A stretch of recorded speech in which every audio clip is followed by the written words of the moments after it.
dikaruniai kesabaran. Terus bagaimana hubungan dengan anak Karena saya yang kedua-duanya sekolah baik. pesantren? Sehat, syukur baik. Bismillah. Assalamualaikum warahmatullahi wabarakatuh. Alhamdulillah hamdan katsiran thayyiban mubarakan fi kama yuhibbu rabbuna wa yarda. Pemirsa Fatwa TV, alhamdulillah kita dapat berjumpa kembali di program Kembali ke Hadis Nabi dalam program live interaktif di Fatwa TV, dan program ini boleh dikatakan terbilang fresh ya, masih baru diadakan di Fatwa TV, dan alhamdulillah Ustadz yang mengasuh juga pun baru saja bergabung bersama Dewan Fatwa Perhimpunan Al-Irsyad, yaitu Al-Ustadz Dr. Muhammad Haikal Basyarahil, dan insya Allah beliau sudah ada di sini. Nanti kita akan bersama, dan beliau posisinya tidak di Jakarta loh. Di mana itu? Jauh pokoknya. Nanti sekarang kita sapa dulu aja Ustadznya ya. Assalamualaikum warahmatullahi wabarakatuh, Ustadz Haikal. Waalaikumsalam warahmatullahi wabarakatuh. Barakallahu fikum Ustadz. Ya Ustadz, alhamdulillah antum bisa meluangkan waktu bersama Fatwa TV di siang hari ini. Jam 1 siang waktu Jakarta, di Martapura atau di Kalimantan jam berapa sekarang? Jam 2. Jam 2 ya. Masya Allah. Barakallahu. Sudah sedikit lagi asar ya Ustadz ya di sana ya. Sedikit lagi asar. Di sini jam 4 asar ya. Oh, ternyata di sana jam 4. Oh, Masya Allah Ustadz. Ya. Barakallahu fikum Ustadz. Begitu perbedaannya cukup jauh juga ya Ustadz ya. Barakallahu. Jadi jangan-jangan asar di sini dulu. Oh enggak ya, tetap di sana dulu ya. Barakallahu fikum Ustadz. Alhamdulillah kami sangat bersyukur dan kepada Allah dan berterima kasih kepada antum yang sudah rela melakukan waktu di tengah kesibukan antum di sana, Masya Allah, alhamdulillah. Dan semoga antum tidak bosan kita ganggu terus nih. Kita ganggu dengan pertanyaan-pertanyaan dari jamaah yang masuk ke website dewanfatwa.com/tanyakan. Dan alhamdulillah di sini sudah terkumpul beberapa pertanyaan, dan insya Allah nanti akan kami ajukan kepada antum. Tapi sebelum itu Ustadz, bolehkah kami meminta nasihat dari antum? Nasihat tentang apa saja, karena nasihat itu bermanfaat insya Allah bagi kaum muslimin. Barakallahu fikum Ustadz. Innal hamdalillah nahmaduhu wa nasta'inuhu wa nastaghfiruh wa na'udzu billahi min shururi anfusina wa min sayyiati a'malina. May yahdihillahu fala mudilla lahu wa may yudlil fala hadiya lahu. Asyhadu an la ilaha illallah wahdahu la syarika lahu wa asyhadu anna Muhammadan abduhu wa rasuluh. Fa inna asdaqal hadisi kitabullah wa khairul hadi hadi Muhammadin sallallahu alaihi wasallam wa syarrul umuri muhdatsatuha wa kullu muhdatsatin fid din bid'ah wa kullu bid'atin dhalalah wa kullu dhalalatin finnar. Amma ba'd. Ikhwan dan akhwat pemirsa Fatwa TV yang senantiasa dimuliakan oleh Allah Subhanahu wa taala. Kita sekarang ini berada di awal-awal bulan Zulqa'dah. Dan bulan Zulqa'dah ini salah satu bulan yang sangat diagungkan di dalam Islam, bahkan dinamakan bulan haram, sebagaimana Allah Subhanahu wa taala berfirman dalam Al-Qur'an, inna iddatash syuhuri 'indallah 12 syahran fi kitabillah yauma khalaqas samawati wal ard minha arba'atun hurum dzalika ad-dinul qayyim. Kata Allah Subhanahu wa taala, sesungguhnya bilangan bulan di sisi Allah Subhanahu wa taala 12 bulan. Semenjak Allah ciptakan langit dan bumi tidak berubah. Minha arbatun hurum. Dan di antara 12 bulan tersebut ada 4 bulan yang diharamkan. Dzalika ad-dinul qayyim. Itulah agama yang lurus. Dijelaskan di dalam hadis Nabi SAW, bulan haram tersebut adalah sebagaimana disebutkan dalam hadis yang sahih Nabi SAW dari hadis Abi Bakrah, kata Nabi SAW, as-sanah 12 syahran. Kata Nabi, setahun itu ada 12 bulan. Minha arba'atun hurum. Di antaranya ada 4 bulan yang diharamkan. Salasun mutawaliyat. 3 di antaranya bulan yang berturut-turut. Dzulqa'dah, Dzulhijjah dan Muharram, yaitu bulan Dzulqa'dah, bulan Dzulhijjah dan bulan Muharram. Wa Rajab Mudhar baina Jumada wa Sya'ban. Dan Rajab itu diharamkan atau sangat diagungkan oleh Bani Mudhar di antara bulan Jumada dan bulan Sya'ban. Maka di dalam hadis ini Nabi SAW menjelaskan 4 bulan yang dimaksudkan di dalam Al-Quran tersebut adalah bulan Dzulqa'dah, Dzulhijjah, Muharram dan Rajab. Maka 4 bulan ini disebut dengan bulan haram, bulan yang mulia, bulan di mana seseorang dilarang untuk melakukan berbagai macam perbuatan maksiat.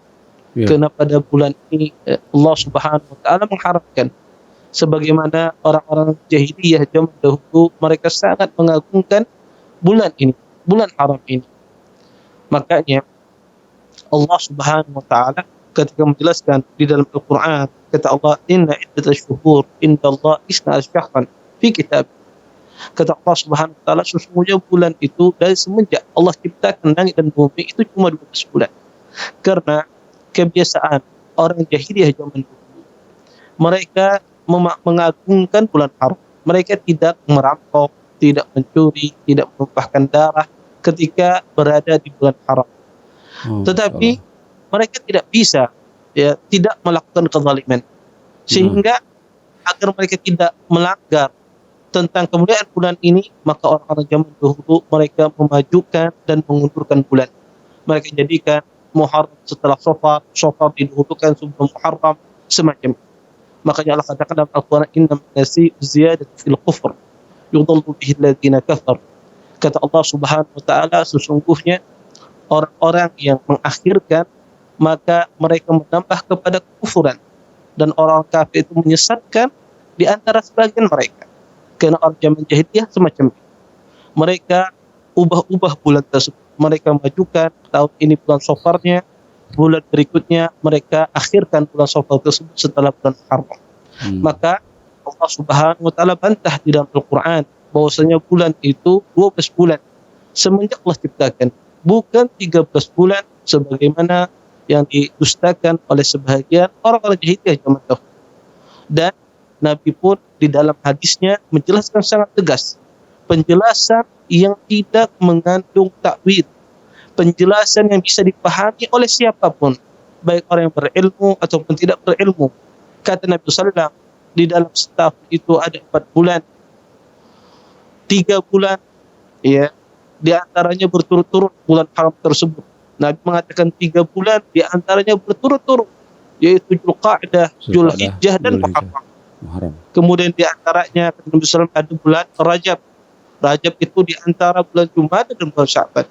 Tujuan Nabi SAW menjelaskan dengan sejelas-jelas ini agar kaum muslimin dan orang-orang yang zaman dahulu mereka mengerti bahwasanya ini adalah bulan yang diharamkan, bulan yang dimuliakan pada bulan tersebut, dan patut sudah selayaknya kita sebagai seorang muslim mengagungkan bulan ini. Terus apa keistimewaan bulan ini? Apa kemuliaan bulan haram ini? Dijelaskan oleh para ulama. Di antara kemuliaan bulan haram ini Allah jelaskan di dalam ayat tadi, kata Allah, fala tadlimu fihinna anfusakum. Kata Allah, janganlah kalian berbuat zalim pada diri kalian pada bulan tersebut. Dikatakan oleh para ulama, berbuat zalim itu pada asalnya diharamkan. Berbuat dosa itu asalnya diharamkan dalam setiap bulannya. Tetapi ketika Allah Subhanahu wa taala mengkhususkan berbuat zalim, jangan berbuat zalim di bulan-bulan yang haram, ini menunjukkan bahwasanya kezaliman di bulan haram, di bulan-bulan yang mulia ini berbeda dengan kezaliman yang dilakukan di luar bulan haram. Disebutkan oleh para ulama bahwasanya dosa yang dilakukan pada bulan-bulan haram ini, pada bulan yang betul-betul ini, maka dosanya diperbesar. Dosanya diperbesar. Ya, Ustaz ya. Berbeda seseorang berbuat dosa di luar bulan haram. Oleh karenanya Imam Qatadah pernah mengatakan, kata beliau, sesungguhnya kata Imam Qatadah rahimahullah taala, wadh-dhulmu fihinna a'dhamu min adh-dhulmi fima siwahun. Sesungguhnya kezaliman pada bulan-bulan haram itu lebih besar daripada kezaliman selainnya. Wa in kana adh-dhulm ala kulli hal 'aziman walaupun kata beliau kezaliman itu apapun keadaannya dan pastilah besar kata beliau, tetapi lebih besar lagi kezaliman itu kalau dilakukan pada bulan haram. Kenapa? Karena Allah Subhanahu wa taala memuliakan bulan ini. Orang-orang jahiliyah pun mereka memuliakan bulan ini sehingga mereka tidak berani melakukan pembunuhan, melakukan perampokan, ya, berbuat dosa pada bulan ini. Saking agungnya bulan ini, dan ini terus di dalam Islam pun diagungkan bulan ini. Maka kata para ulama, maksiat yang dilakukan pada bulan ini, bulan haram ini diperbesar. Bukan maksudnya dilipat gandakan, tapi diperbesar. Kalau seandainya ya, orang tersebut mendapatkan hukuman ya dengan dipukul dengan sapu lidi, maka kalau seandainya dia melakukan di bulan haram, maka dia akan dipukul dengan balok. Maka hukumannya diperbesar. Dosanya pun diperbesar. Bukan jumlah dosanya bertambah. Ini keliru. Bukan jumlah dosanya yang bertambah, tetapi yang dilipat gandakan adalah dari sisi mutu dosanya. Ya. Kualitas dosanya dilipat gandakan, bukan jumlah dosanya. Dan ini harus kita pahami semacam ini. Karena kaidah yang mutaqarrirah dari ulama, kaidah yang ma'ruf di kalangan para ulama, dosa jika dilakukan oleh seorang muslim tidak dilipat gandakan. Tidak dilipat gandakan berdasarkan ayat suci Al-Qur'anul Karim. Tetapi jika dosa itu dilakukan di bulan-bulan semacam ini, maka dia diperbesar dosanya. Diperbesar dari mutu dosanya tersebut. Dan juga diperbesar hukumannya. Dia tetap ditulis satu dosa. Mungkin di antara kita ada yang bertanya, apa faedahnya Ustaz? Apa bedanya lipat gandakan dosa dengan dosanya diperbesar? Beda. Dijelaskan oleh Imam Az-Zarkasi rahimahullah ta'ala, bahwasanya kata beliau, ketika dosa itu dilipat gandakan, maka lawannya adalah kebaikan. Sebagaimana kaidah Ahlussunnah wal Jamaah, jika kebaikan itu lebih banyak dari jumlah dosanya, dari bilangan dosanya, maka orang tersebut akan dimasukkan oleh Allah Subhanahu wa taala ke dalam surga. Amin. Tetapi jika seandainya jumlah dosanya itu lebih banyak jumlah dosanya ketimbang daripada kebaikannya, maka orang tersebut diancam dengan neraka. Jika seandainya Allah ingin mengadab dia, maka dia akan diadab oleh Allah Subhanahu wa taala dengan kadar dosanya. Dan jika Allah Subhanahu wa taala ingin memberikan ampunan kepada dia, maka Allah ampuni dia. Allah masukkan dia dengan rahmat Allah Subhanahu wa taala. Di sini kata Imam Zarkasi, ini bedanya. Kalau seandainya dosa itu dilipat gandakan jumlahnya, maka itu mempengaruhi tentang kebaikan dia, al-hasanat. Ya, berbeda dengan dosa itu diperbesar. Maka dia tetap ditulis, dicatatannya satu dosa. Tetapi hukumannya diperbesar dan dosanya diperbesar. Oleh karena itu, mumpung kita berada di awal-awal bulan haram ini, maka hendaknya kita mengagungkan bulan haram ini dengan cara kita memperbanyak ibadah pada bulan-bulan haram ini, pada bulan-bulan yang mulia ini. Kita memperbanyak ibadah-ibadah sunnah kita, puasa sunnah kita, sedekah kita perbanyak sholat sunnah kita, karena ini adalah bulan yang diagungkan, yang dimuliakan di dalam Islam, dan juga diagungkan oleh Nabi SAW dan para sahabatnya. Dan bentuk kita mengagungkan bulan haram ini adalah dengan cara juga kita menghindari dari perbuatan maksiat. Kita menjauhi dari perkara-perkara maksiat ataukah perkara-perkara yang makruh yang tidak disenangi di dalam agama Islam. Maka dengan cara inilah bentuk pengagungan seorang muslim di bulan haram ini, dengan cara dia banyak beribadah, melaksanakan amal-amalan sunnah, ibadah yang diperintahkan kepadanya. Yang kedua adalah dengan cara dia menjauhi, meninggalkan perbuatan-perbuatan maksiat ataukah perbuatan-perbuatan yang makruh yang dibenci di dalam agama Islam. Mungkin ini saja yang dapat saya sampaikan, mudah-mudahan bermanfaat. Saya kembalikan kepada pembicara studio. Barakallahu fikum Ustaz atas nasihatnya. Jadi kita betul-betul harus waspada ya Ustaz ya di bulan-bulan haram ini, dan memanfaatkan fadilah yang ada di bulan ini yang Allah sudah janjikan, dan berwaspada terhadap maksiat-maksiat yang disadari maupun yang tidak disadari ya Ustaz. Begitu ya maksudnya Ustaz ya. Hati-hati istilahnya ya, warningnya di bulan haram ini ya. Barakallahu fikum Ustaz. Alhamdulillah. Berikutnya Ustaz, bolehkah kita mulai dari pertanyaan pertama Ustaz? Ya Ustaz, bolehkah kita mulai dari pertanyaan pertama? Hmm. Ya. Assalamualaikum Ustaz, bisa menyetor suara kami di sini? Ya. Apa suaranya kurang nggak kedengaran? Oh ya, taib. Sebentar. Ya. Ya. Bagaimana suara kami sudah jelas atau belum? Bagaimana, Ustaz? Ya, kedengaran. Nah, Kedengaran. alhamdulillah, baik. Alhamdulillah. Kita bacakan pertanyaan pertama boleh ya, Ustaz ya? Ya, silahkan. Baik. Pertanyaan pertama ini datang dari Agung Farel Ramadhani di Banten, Kota Tangerang. Berikut pertanyaannya. Assalamualaikum warahmatullahi wabarakatuh Ustadz Haikal. Semoga Allah memberikan kebaikan kepada Ustadz, tim Fatwa TV dan kedua orang kita semua. Kemudian juga kepada seluruh kaum muslimin. Kemudian berikutnya pertanyaannya adalah saya ingin bertanya,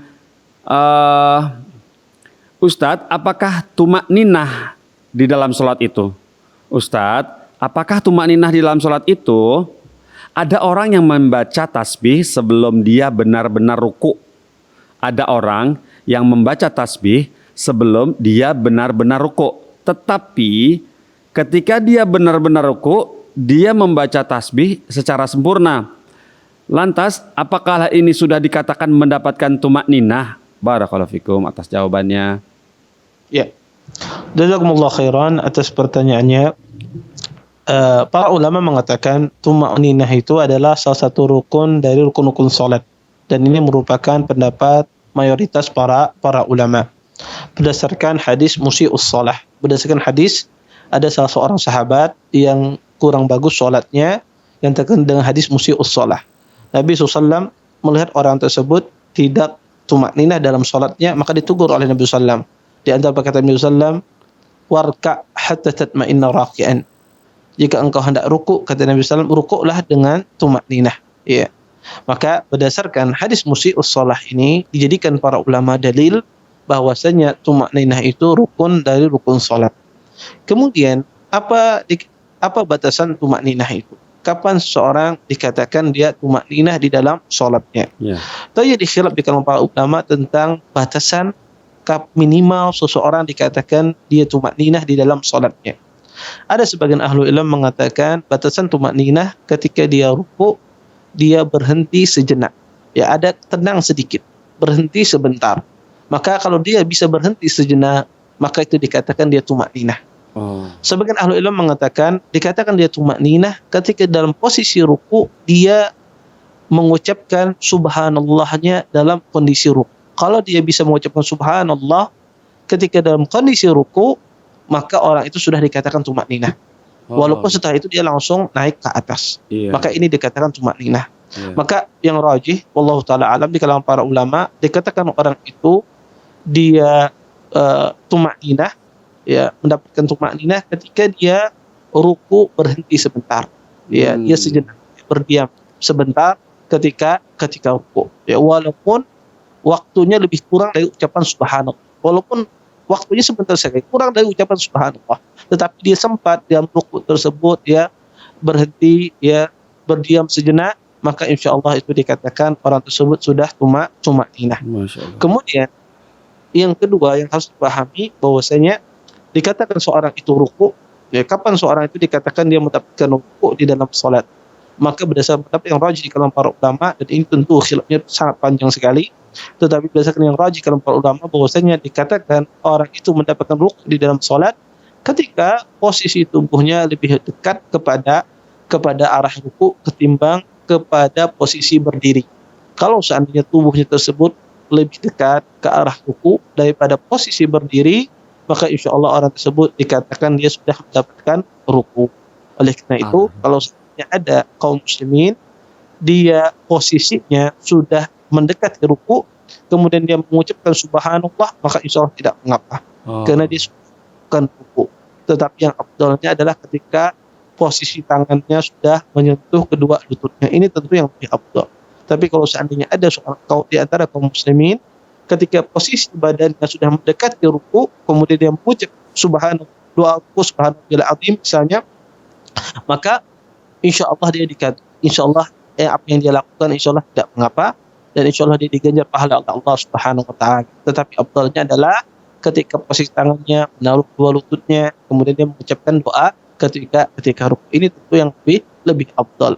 Dan kalau seandainya dia mengucapkan sebelum posisi sempurna tadi menaruh dua tangannya, dia ucapkan doa tersebut, dan ketika posisi sempurna dia ucapkan lagi doa tersebut, apa boleh? Boleh. Karena doa ruku tersebut tidak ada batasannya. Boleh diucap 3 kali, boleh lebih dari tiga kali. Boleh diucapkan 1 kali saja doa subhanahu wa azim, boleh lebih dari 3 kali. Tidak ada batasannya. Karena Nabi SAW mengatakan fa'adhimu fihi rabb, wa amma fi ruku fa'adhimu fihi rabb. Adapun di waktu ruku, kata Nabi SAW, maka agungkanlah Tuhan kalian. Maka Nabi SAW tidak ada memberikan batasan dalam pengagungan kepada Allah Subhanahu wa taala. Maka jika seandainya Anda sholat berjamaah, imamnya lama ruku tersebut, maka silahkan Anda ulangi doa tersebut lebih dari 3 kali, maka tidak mengapa, karena tidak ada batasannya. Wallahu taala.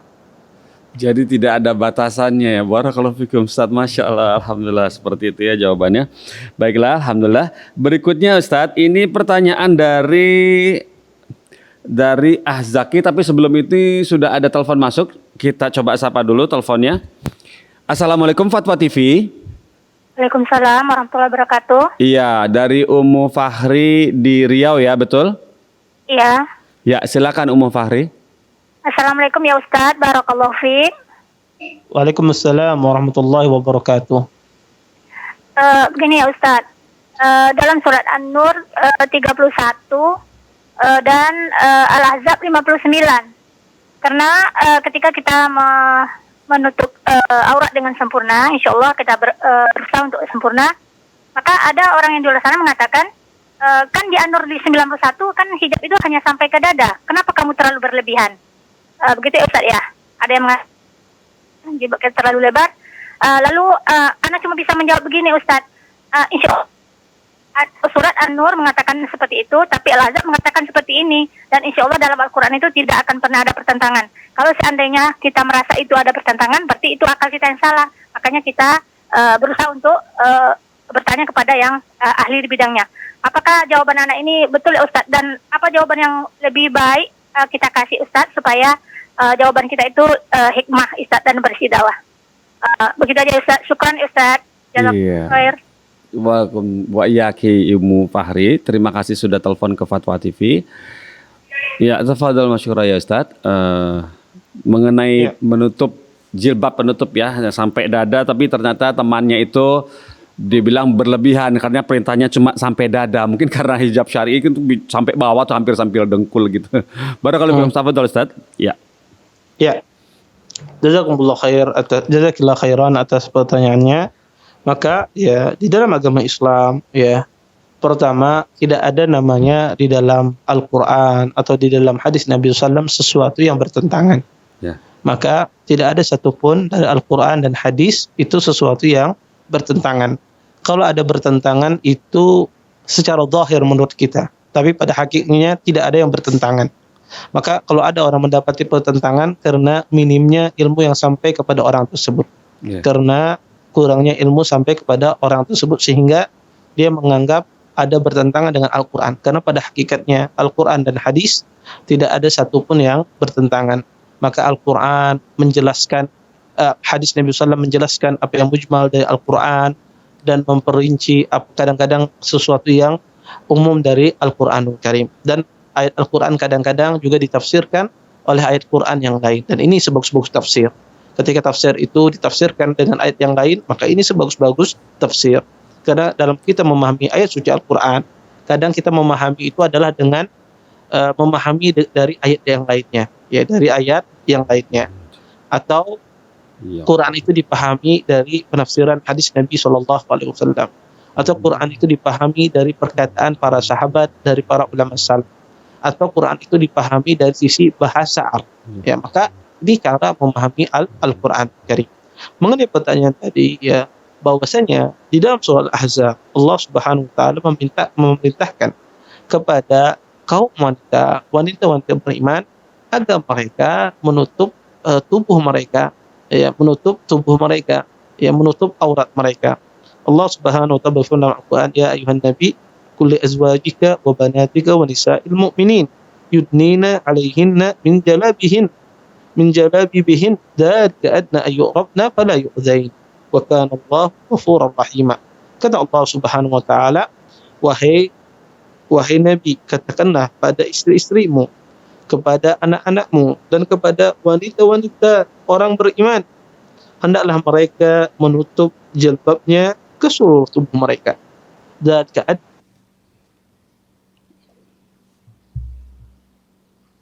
Ya. Ya, Assalamualaikum Ustaz. Masih tersambung kah?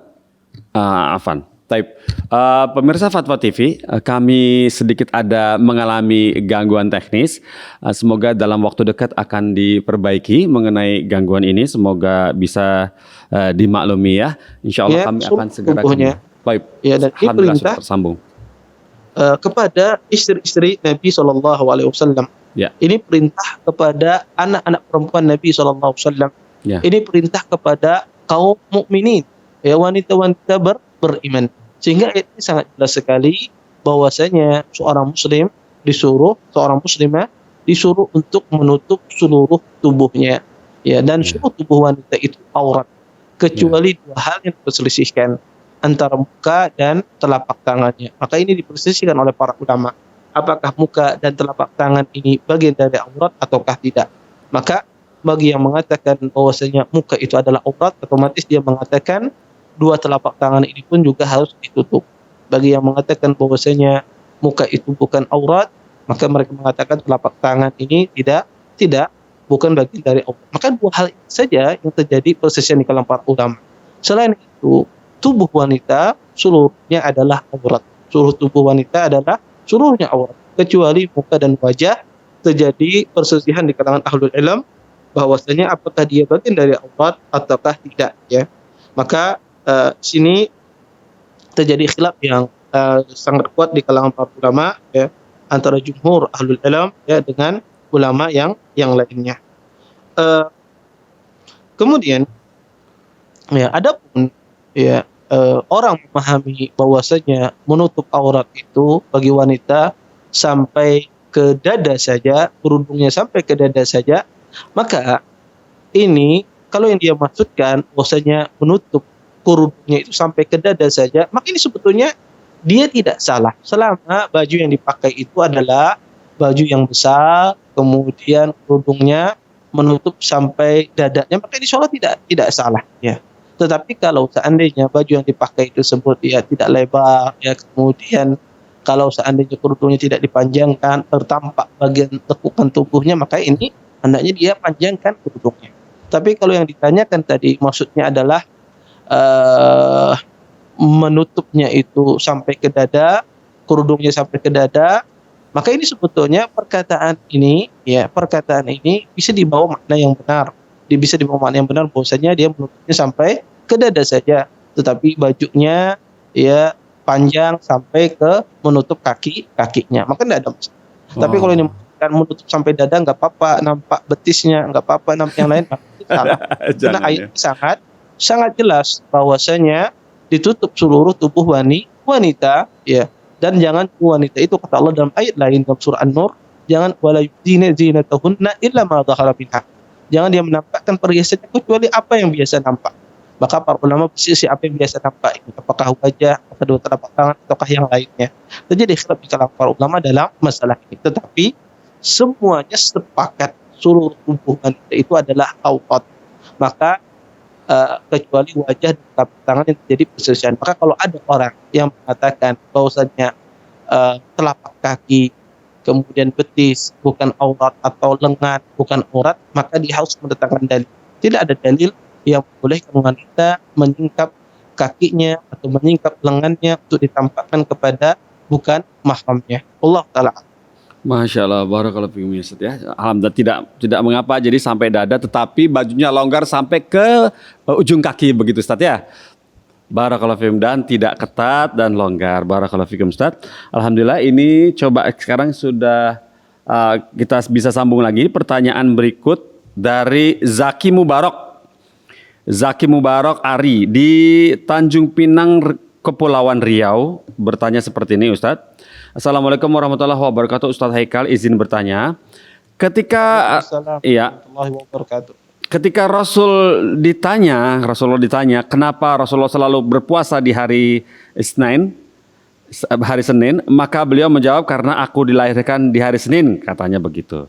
Terus kemudian pertanyaannya, bolehkah saya yang lahir di hari Rabu itu melazimkan puasa sunnah di hari Rabu atau hari lahirnya saya? Barakallahu fikum. Iya. Jazakumullah khairan atas pertanyaannya. Bolehkah seseorang berpuasa pada hari kelahirannya? Karena dalam rangka mengikuti Nabi SAW, Rasulullah beliau berpuasa pada hari kelahiran beliau, yaitu hari Senin. Jawabannya adalah tidak boleh. Ya, jawabannya adalah tidak boleh. Bahkan ini masuk dalam perkara baru dalam agama. Kenapa tidak boleh? Karena sebab Nabi SAW berpuasa pada hari Senin tidak hanya satu sebab, banyak sebab.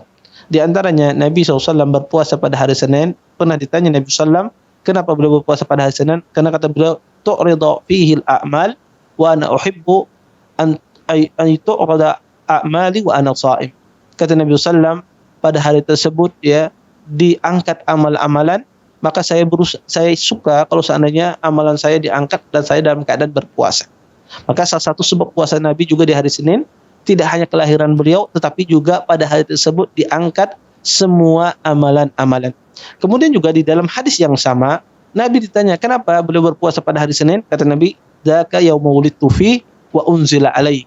Pada hari tersebut saya dilahirkan dan pada hari tersebut juga diturunkan kepada saya wahyu, yaitu Al-Qur'anul Karim.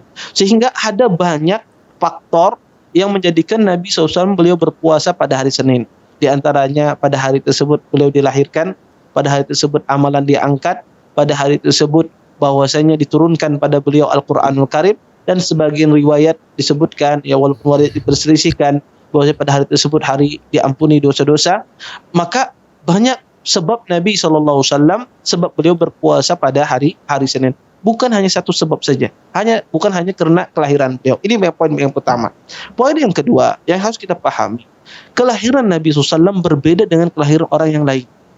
Kelahiran Nabi tidak bisa disamakan dengan kelahiran manusia yang lainnya. Kelahiran Nabi SAW, beliau adalah utusan Allah Subhanahu Wa Taala dan diutus oleh Allah untuk memberikan rahmat kepada seluruh alam semesta. Wa ma'arsalnaka illa rahmatan lil alamin. Tidaklah kami mengutusmu kecuali rahmat bagi alam semesta ini. Maka tidak sama kelahiran Nabi dengan kelahiran yang lainnya. Karena kelahiran Nabi merupakan perkara yang besar di dalam agama ini, merupakan sesuatu yang luar biasa. Karena Nabi SAW, Nabi yang terakhir, membawa risalah, maka tidak bisa dikiaskan dengan kelahiran orang yang lain.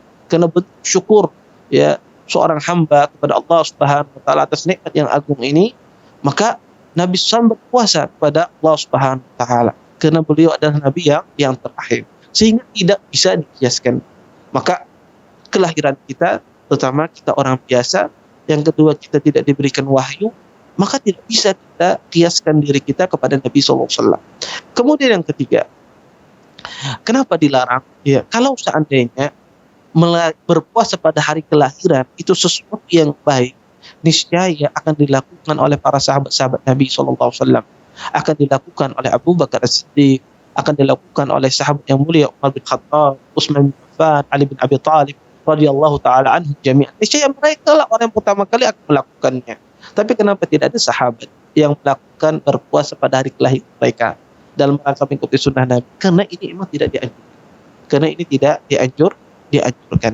Oleh karenanya, sebab Nabi berpuasa pada hari Senin itu banyak sebabnya. Tidak hanya pada hari kelahiran, tidak hanya pada kelahiran beliau saja. Tetapi kalau Anda ingin berpuasa pada hari Ahad misalnya, kalau Anda ingin berpuasa pada hari Rabu, boleh apa tidak? Boleh saja. Tetapi niatnya bukan karena ini hari kelahiran, tetapi Anda niatnya berpuasa sunnah secara mutlak.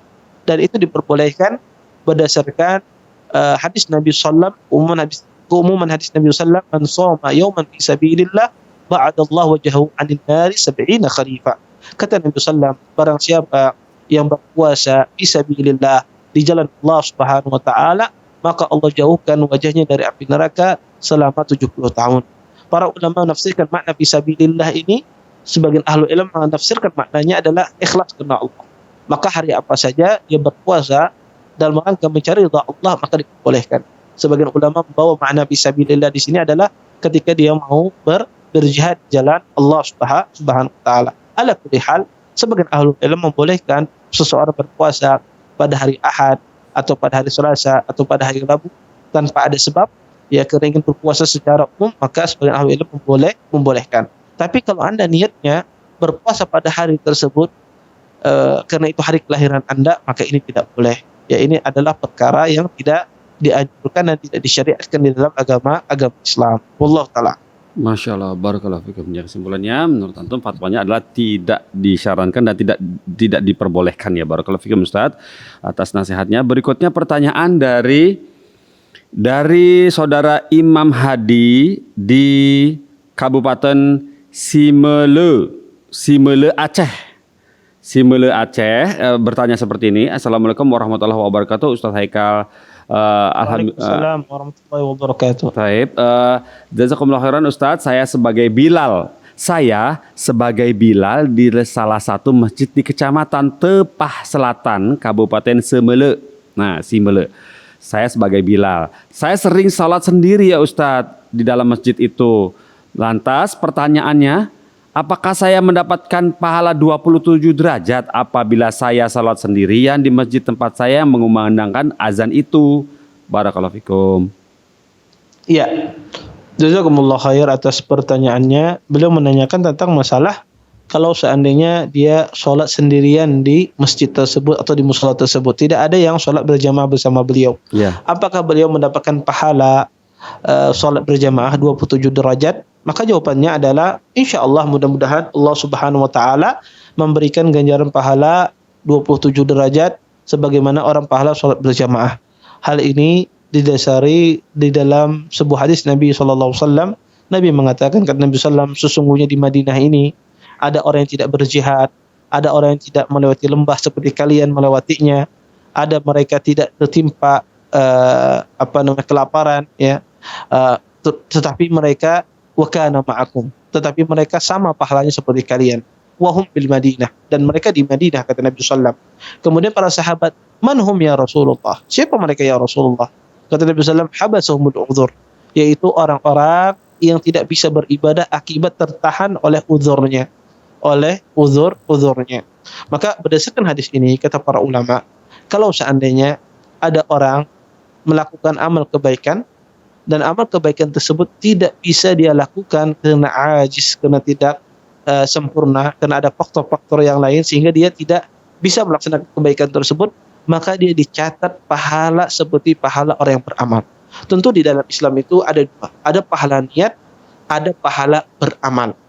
Adapun pahala niat ini adalah seseorang misalnya dia ingin berpuasa, besok hari ini hari Kamis misalnya, atau nanti hari Senin saya ingin puasa. Saya berniat, tetapi saya tidak melakukan sebab-sebab untuk agar saya bisa berpuasa. Tapi saya sekedar berniat saja, insya Allah nanti hari Senin saya ingin berpuasa.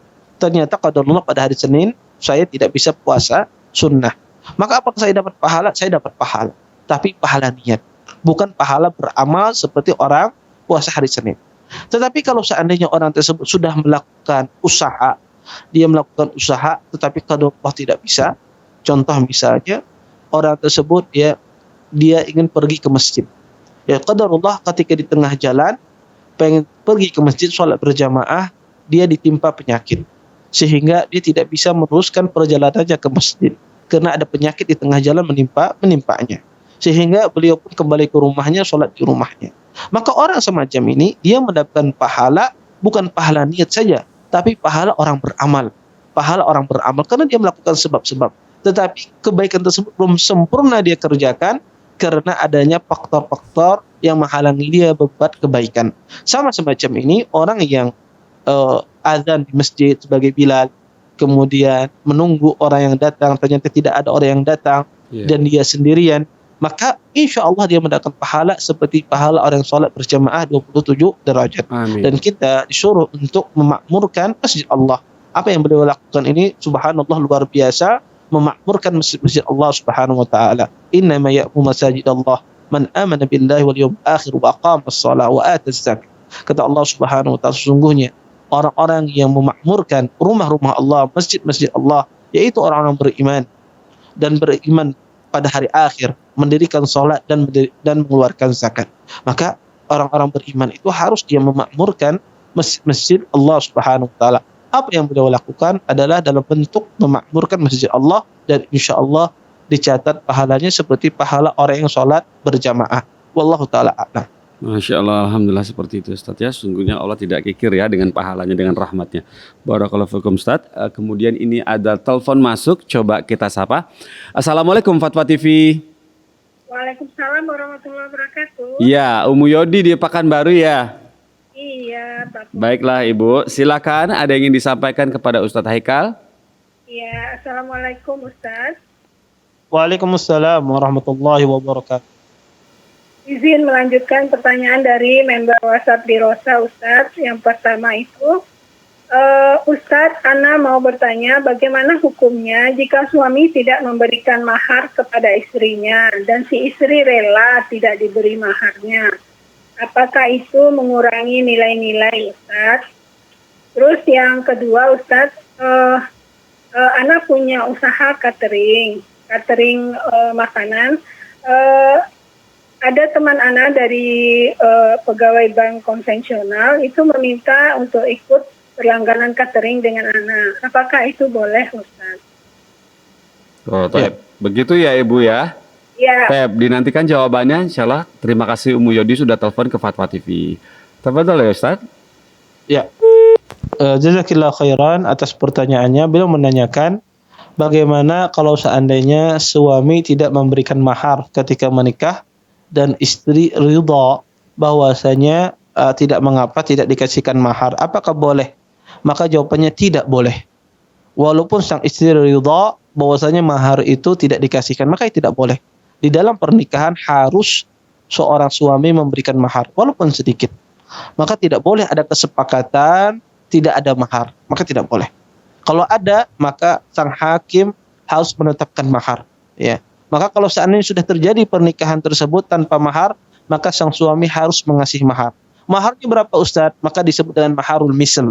Maharul misl itu adalah mahar yang ditaksir sesuai dengan pernikahan wanita yang di dekat wanita ini. Seperti saudarinya, berapa biasanya nikah, atau ibunya dulu, atau tantenya berapa biasanya nikah. Misalnya saudarinya dulu nikah sekitar 30 juta maharnya, atau sekitar 20 juta misalnya, maka sang suami ini harus mengasih mahar misal tersebut. Karena mahar itu harus ada di dalam pernikahan. Tidak boleh mahar itu tidak ada. Walaupun terjadi kesepakatan. Sang istri tidak meminta, sang suami tidak mengasih, dan sang istri ridha, maka tidak boleh. Harus ada mahar. Makanya ada seorang sahabat yang ingin menikah, tidak memiliki uang, disuruh oleh Nabi untuk mencari mahar. Ya, sampai beliau mengatakan, iltamis walau khataman min hadid. Kata Nabi SAW, carilah walaupun cincin dari besi. Ini menunjukkan bahwasanya mahar itu harus ada dalam pernikahan. Walaupun orang tersebut tidak mampu, harus ada mahar tersebut. Walaupun sesuatu yang sederhana sekali. Kemudian yang kedua, masalah tentang catering. Kebetulan langganan kita ini usaha catering, misalnya di tempat yang tidak syar'i atau tempat-tempat yang ribawi dan semisalnya. Apakah boleh dia memesan catering dari kita? Maka insya Allah tidak mengapa. Karena Anda di sini melakukan transaksi jual beli, bukan melakukan tolong menolong dengan dia, tetapi Anda melakukan di sini transaksi jual beli. Maka insya Allah ini tidak mengapa. Wallahu taala. Alhamdulillah, barakallahu fikum Ustaz. Alhamdulillah seperti gitu ya. Umu Yodi sudah dijawab oleh Ustaz Haikal. Barakallahu fikum Ustaz atas jawabannya. Berikutnya Ustaz, ini pertanyaan dari Bapak Tarman, ya, Saudara Tarman di Jakarta Timur. Bertanya seperti ini. Assalamualaikum warahmatullahi wabarakatuh Ustadz Haikal. Ustadz. Waalaikumsalam warahmatullahi wabarakatuh. Azan subuh masih malam waktu itu. Azan subuh masih malam dalam kurung belum terbit fajar sodik kurung tutup. Kemudian yaitu pada saat posisi matahari minus 20 derajat di bawah horizon negara Malaysia. Begitu. Pimpinan Pusat Muhammadiyah dan Majelis Ulama Indonesia Sumatera Barat telah menetapkan menunda azan subuh rata-rata di 8 menit atau pada saat posisi matahari minus 18 derajat. Pertanyaan saya, Mengapa belum ada ketetapan azan subuh yang sama pada saat posisi matahari di minus 18 derajat ya Ustadz? Jazakumullah khairan. Ya, jazakumullah khair atas pertanyaannya. Beliau menanyakan kenapa tidak sama ya ketetapan adzan subuh tersebut. Sebahagian organisasi atau ormas menetapkan adzan subuhnya agak diakhirkan 8 menit sampai 15 menit. Dan sebahagian mengatakan tidak diakhirkan. Kenapa tidak sama? Mungkin ya salah satu sebabnya adalah mungkin berbeda pemahaman tentang makna Fajr Shadiq itu sendiri. Ya, berbeda pemahaman ya tentang makna Fajr Shadiq itu sendiri. Maka ini salah satu mungkin pemicu terjadinya perselisihan tentang masalah kapan masuknya waktu Fajr Shadiq tersebut. Mereka berselisih tentang kapan sesuatu itu sudah dikatakan Fajar Shadiq. Ini yang pertama. Kemudian yang kedua, bisa jadi perbedaan metodologi dalam melihat Fajar Shadiq ya. Perbedaan metodologi hal semacam ini juga penting sehingga mempengaruhi hasil ya, mempengaruhi hasil. Dan saya wallahu taala alam metodologi seperti apa yang dipakai oleh sebagian ormas atau dipakai oleh MUI atau dipakai oleh pemerintah saya tidak tahu, wallahu taala alam. Maka ini mungkin salah satu sebabnya ya. Kategori Fajar Shadiq itu seperti apa? Mungkin mereka berselisih dari kategorinya itu, kemudian juga mungkin metodologi yang digunakan mungkin juga berbeda satu dengan yang lainnya, sehingga inilah salah satu penyebab mungkin tidak ada kesamaan. Atau yang lain mungkin tidak melakukan observasi lagi, mungkin berubah ya, waktunya berubah, tetapi ada mungkin sebagian tidak melakukan observasi lagi, sehingga dia masih mengambil patokan yang lama, dia tidak melakukan observasi ya, dan tentu ya ini juga salah satu faktor yang menjadikan kadang-kadang itu berselisih antara satu daerah dengan daerah lain, antara satu ormas dengan ormas yang lain. Maka itu sebetulnya banyak faktor yang menterbelakangi kenapa tidak bisa terjadi perbedaan semacam ini. Ya, ada sebagian harus 8 menit, ada sebagian tidak ya. Karena ada sebagian yang betul-betul mungkin melakukan observasi dan dia yakin bahwasanya waktu yang ada terlalu cepat. Maka kalau orang yang bisa membedakan antara Fajr Shadiq dan Fajr Kadhib, kemudian dia melakukan observasi sendiri, maka dia pakai ilmunya. Kalau seandainya dia melakukan observasi sendiri, maka dia pakai dasar ilmunya. Karena itu yang paling kuat dalam penentuan waktu sholat. Tapi kalau kita tidak melakukan observasi, kita tidak bisa membedakan antara Fajr Shadiq dan Fajr Kadhib, dan itu kebanyakan kaum muslimin yang ada pada zaman sekarang ini, banyak orang tidak bisa membedakan Fajr Shadiq dengan Fajr Kadhib. Maka yang kita lakukan hanyalah mengikuti pemerintah, ya, mengikuti Departemen Agama, apa yang telah yang ditetapkan Departemen Agama itu yang kita ikuti. Karena kita tidak melakukan observasi dan kita tidak mungkin sebagian kita tidak paham cara membedakan antara Fajr Shadiq dengan Fajr Kadhib, maka yang ada adalah kita hanya mengikuti waliul amr. Maka dan ini adalah tugas waliul amr. Ya, tugas waliul amr menjelaskan kepada umat, menentukan kepada umat, memberikan informasi kepada umat tentang waktu sholat. Maka bagi orang yang tidak paham, tidak mengerti, maka cukup dia mengikuti waliul amr saja. Ini sudah cukup tanpa mengikuti ormas-ormas tertentu. Karena seorang muslim di sini dia mengikuti waliul amr, ya, pemimpin yang telah sah yang ditentukan di dalam pemerintahan kita. Wallahu taala. Barakallahu fikum, seperti itu ya. Jadi Islam itu mudah ya Ustaz ya. Kita sebagai jamaah itu tinggal mengikuti waliul amr aja ya Ustaz ya. Barakallahu fikum Ustaz, barakallahu fikum. Baiklah Ustaz, ini pertanyaan berikut datang dari Robert Kumbara di Kota Pekanbaru, Riau. Bertanya seperti ini. Assalamualaikum Ustaz Haikal, izin bertanya. Saya seorang pekerja tambang. Apabila masuk waktu sholat, sulit sekali saya untuk sholat tepat waktu, apalagi sholat di masjid, dikarenakan pekerjaan yang tidak bisa saya tinggalkan begitu saja. Bagaimana hukumnya pekerjaan saya ini Ustadz? Apakah saya tinggalkan atau tetap saya jalani pekerjaan saya ini di pekerjaan tambang? Barakallahu fikum Ustadz. Ya, jazakumullah khairan atas pertanyaannya. Maka kalau seandainya beliau tidak bisa sholat berjamaah di masjid, tetapi memungkinkan beliau berjamaah dengan bersama ikhwan-ikhwan yang lainnya di tempat kerjanya, maka insya Allah tidak mengapa. Kalau seandainya pekerjaan tersebut tidak memungkinkan dia sholat berjamaah di masjid, dan yang memperkerjakannya, tidak mengizinkan dia untuk sholat di luar, misalnya berjamaah, maka insya Allah tidak mengapa kalau seandainya dia berjamaah di dalam tempat kerjanya bersama rekan-rekannya. Karena bekerja itu ada dua macam.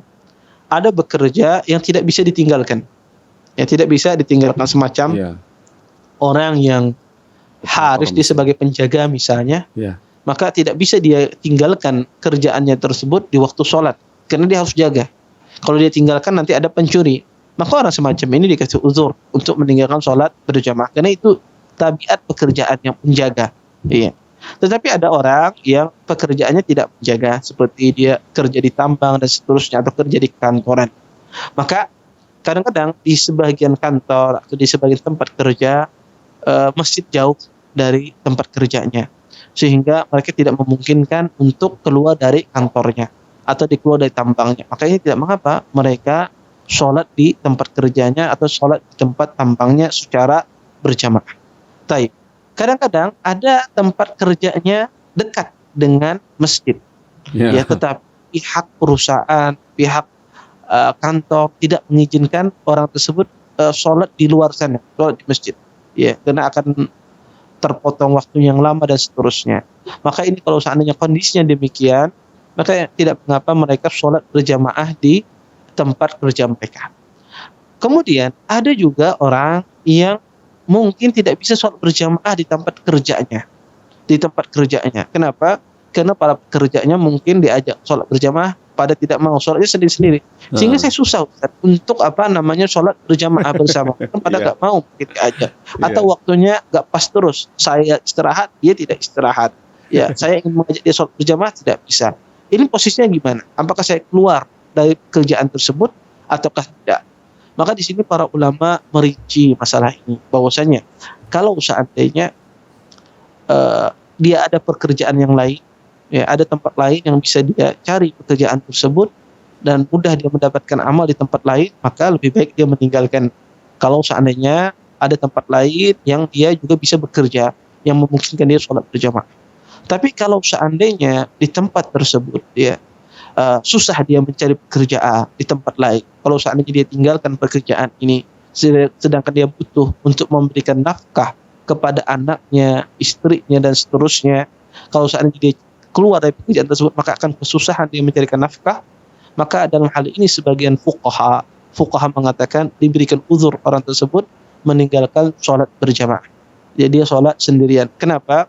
Karena para fuqaha mereka mengkiaskan, kalau seandainya hujan saja orang tersebut diberikan uzur untuk meninggalkan sholat berjamaah karena disebutnya adalah masyaqqah, kesusahan, ya, untuk mendatangi masjid, maka kata para ulama masyaqqah dalam mencari nafkah, kemudian ini lebih susah lagi ketimbang sekedar masyaqqah, ya, kesusahan dalam masalah hujan.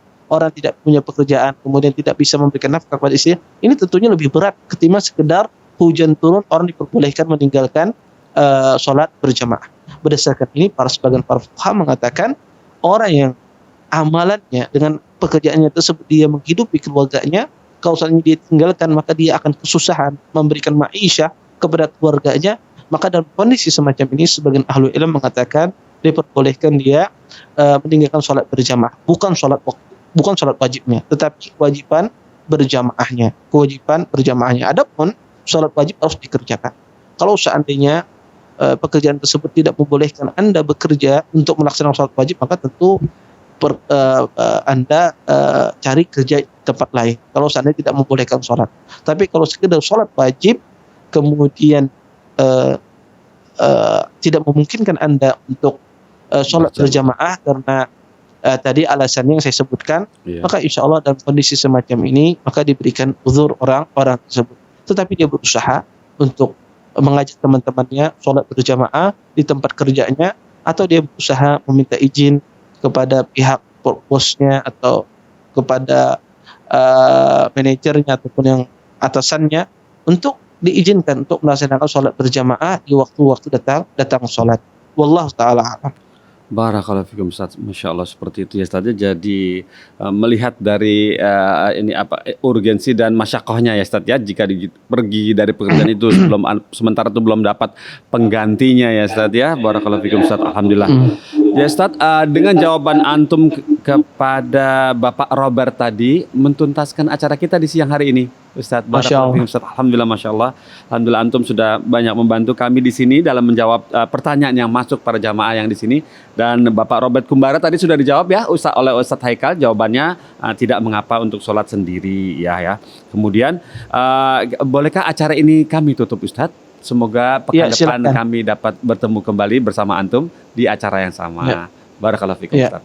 Baiklah pemirsa, alhamdulillah kita sudah tuntas di acara live interaktif Kembali ke Hadis Nabi di setiap hari Kamis pukul 1 waktu Jakarta, pukul 2 waktu di Kalimantan Martapura. Insya Allah kita dipertemukan Allah kembali di pekan depan. Kita tutup acara ini dengan kafaratul majelis. Subhanallah wa bihamdika asyhadu an la ilaha illa anta astaghfiruka wa atubu ilaika. Wassalamualaikum warahmatullahi wabarakatuh. Waalaikumsalam. Barakallahu fikum Ustaz. Jazakallah khairan. Dan juga dikaruniai kesabaran. Terus bagaimana hubungan dengan anak Karena saya yang kedua-duanya baik. sekolah pesantren? Sehat, syukur baik.